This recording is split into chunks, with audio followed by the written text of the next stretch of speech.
Today's youths are depicted as a violent community. But why, you may ask? We are here to tell you the truth and show you that we are all not knife-carrying, jug-taking hoodies. This is Youth the Truth. Why do you choose to work with the children? Why do I choose to work with children? It was accidental, because when I was your age, the only thing I knew I didn't want to do was to work with kids and be a teacher. So after university I went and did a job in Birmingham and hated it, and decided to give it a go, and I liked it. And I just like working with kids, and I find them great, and I laugh and they're fun, and most of the time it's really, really good. As a teacher, what do you think the children think of you? I guess sometimes they think, as some have said to me, that I'm tight and scandalous, and I would hope they thought I was fair, and I would hope they thought that what I did, I was doing it for them, and I was on their side. That's what I'd really like to think. How would you solve the problems of violent youths?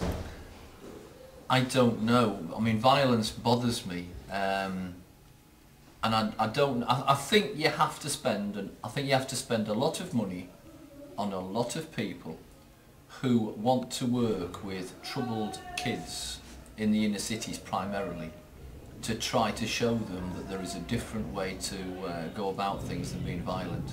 But I honestly do believe you need lots of people and you need lots of money, because you've got to offer them alternatives and show them, you know, like the gun crime, etc.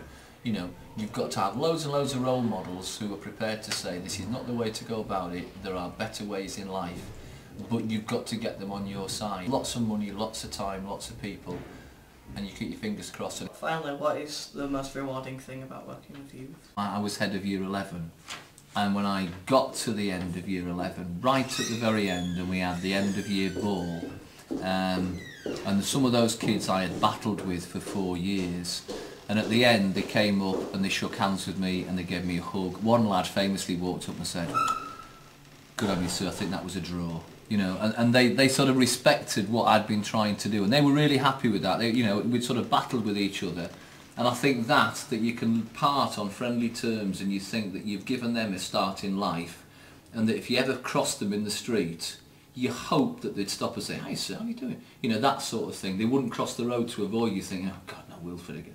You know, I think that's what you know, that's the big enjoyment you get from it. Thank you. Thanks very much, Sam. Thanks a lot, Paul. Thank you, the cameraman.